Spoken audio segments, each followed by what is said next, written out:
Asmodee, a giant of the industry who has purchased most companies, has purchased another company, which includes three or four other companies. Another big merger. They now have acquired Z-Man Games, Plaid Hat, and I'm blanking on the third. It's F2Z Entertainment who owns all these other ones. Z-Man, Plaid Hat, Philosophia, and Pretzel Games are all included in this package. I mean, Z-Man is definitely the big one there. Plaid Hat's pretty big too, but it is kind of like that, like, you know, the one fish swallows the other fish, and the bigger fish swallows those fish. Because they only bought Plaid Hat last year, remember? Yeah. So I remember because we were there. Barely any turnaround time. Now, technically, they're in talks to buy them. It isn't. However, judging by the comments I've read, it sounds like they already have agreed to it. They're just deciding on the terms. I don't think they would publish this story if they weren't pretty confident. Yeah, it wasn't just that. It's like if you read, because they had comments not only from the Asmodee, but from the head of F2Z, and it literally says, Asmodee is a great partner we've always wanted to work with. Like, it already sounds like the deal's been set. The devil's been dotted on the bloody line. That's not a real. We're making board games great again. So we've talked at least 2 or 3 times in the past about their other acquisitions of Fantasy Flight, Days of Wonder. It's sort of funny because to me now, it reminds me of the Trump presidency, not because of like relating to how Trump is, but like when Trump first announced, we were like, that's silly, it's a joke. Just like Asmodee, you're like, oh look, they bought someone, this is so silly, and now it's like, oh god, it's actually happening. First, they came for these people, and I didn't speak up, and then yeah, exactly. It's every time now, it's like a little bit more. The one thing I want to add that I think different from our other discussions, which is why I also want to bring it up and know your guys' opinions on. Someone actually, I read this in the comments section on the Board Game Geek when this came out, and I think it's an interesting idea. It might be what's happening. Asmodee is trying to become Hasbro. Their goal is to get all the big games, and they get them out so much so that when you know how when you go around, if you make a Monopoly thing, almost anyone's going to know what you're talking about. But they want that with like, let's make a real Monopoly. Then we'll really to make it so everything's so like, wood for sheep, Catan jokes. Like they're trying to get so big that they can get these hobbyist board games out into the mainstream. Right. The same way Monopoly and Clue. Yeah. And that's and I think that it makes sense with the way they're buying up all the games that have like the pandemic. They just won Catan. Like they said, you know what, we're going to do whatever it takes to get that one. That is certainly a rosy, optimistic idea of what the good side of this could be. There's 2 sides to that. There's the making more common, everyone knows it, and more chance of being able to buy it anywhere. Bad side is one, 90% of people then will not go to their friendly gaming store because.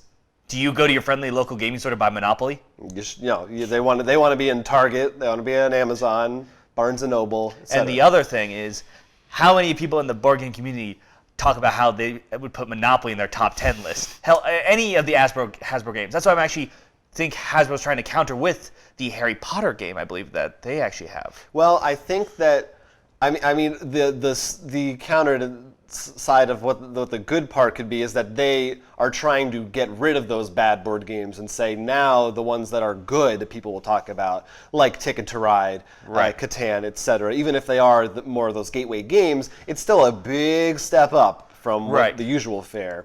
I mean, I think that's a possible good thing. I mean, because, obviously that's not bad. Because everything I said is all speculation and really. In particular, because I don't have any heavy background in economics and future predicting, I'm going to lean towards the positive side. Like, this is going to be good for us. I am a prognosticator from way back, though. Only when I'm alone. Yeah. Yes, but I think overall, this is kind of the point where I don't think we can say anymore when this happens. Well, I'm sure this will be okay, and I think they're. Every time we kind of think, oh, that's the last of it, though. And it seems clear to me at this point that it is not going to stop. They're going to keep buying companies. I have no reason to believe that they won't. And the more companies that they get, the scarier it does become. And I have read also people point out companies like Wizards of the Coast went through similar things. Like this has kind of happened. And obviously Hasbro, like you said, before the hobbyist modern board game kind of had everything under their umbrella. They still kind of do. And we're also in a time where Kickstarter is huge, and while this is happening, it's also really great for indie companies right now as well, even to go up against them. Like, there's kind of a boom in that side. That's one of the funny things someone mentioned, is that what's going to happen is they mentioned some of the smaller companies, and like they're going to ignore the small fish, so those are going to be the companies we should always focus. Right.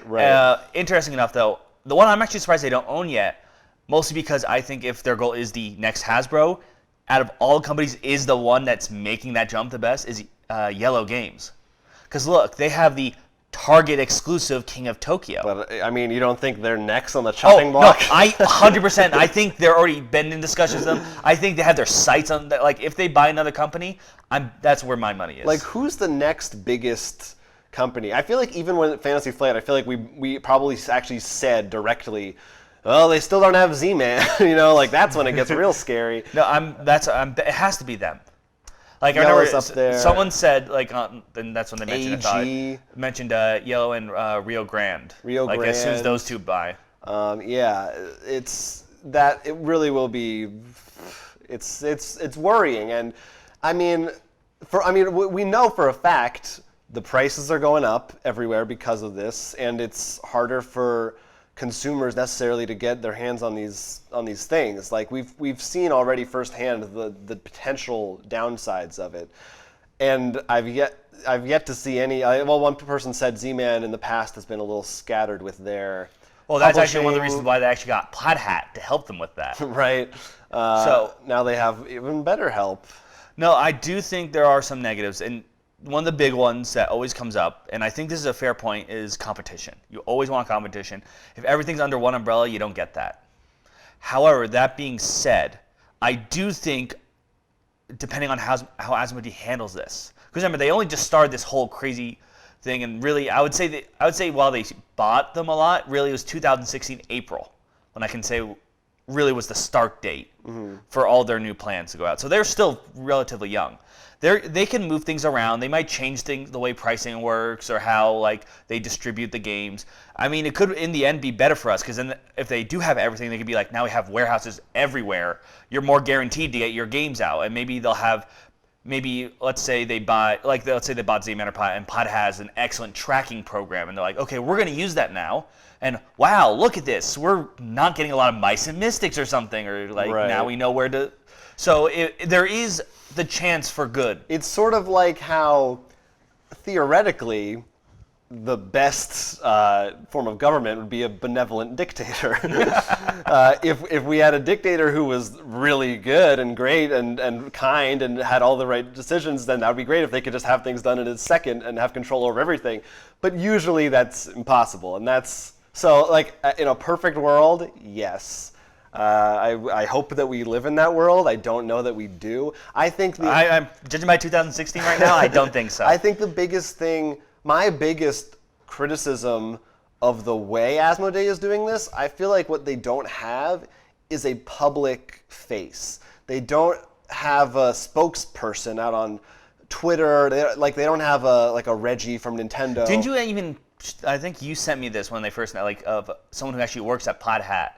I think it was like one of the designers, Rob Davio, who we'll talk about this game later, had a tweet about, how weird it was for his games to be shuffled around, and I just think it makes it very easy to villainize them because they are this faceless corporation right now, and I think it would benefit them and everybody if they had some kind of a presence, and I don't see that from them. And I think that would help, because I think one of the big issues, not only they have, but we as customers have.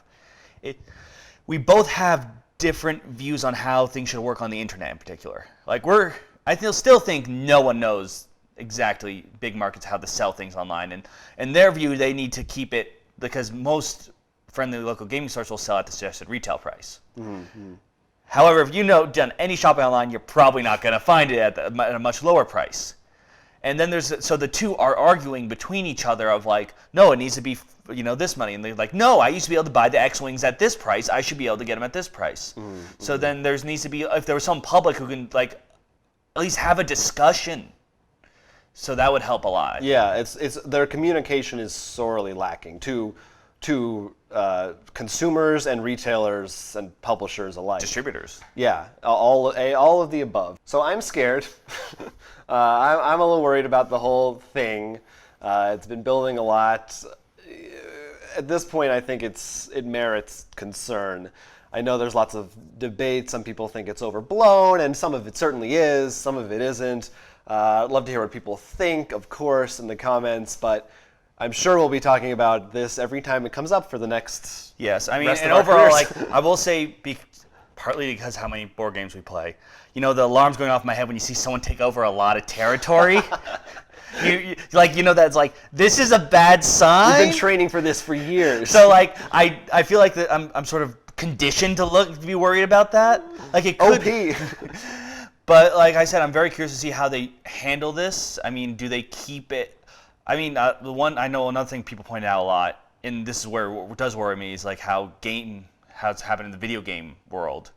And that didn't turn out so well, like with EA games and stuff. Mm-hmm. Yeah. So there are troubling signs, but I think so far, even with the price increase, I still think that's relatively benign. The least of my worries Right. about what they're doing. And I think overall, we haven't seen a huge, like, really big bad effect. So that's why, like, I mean, it's still the early stages. So that's why I'm like, even though like the thing in my head, the light's going off, I'm like, let's just take a deep breath.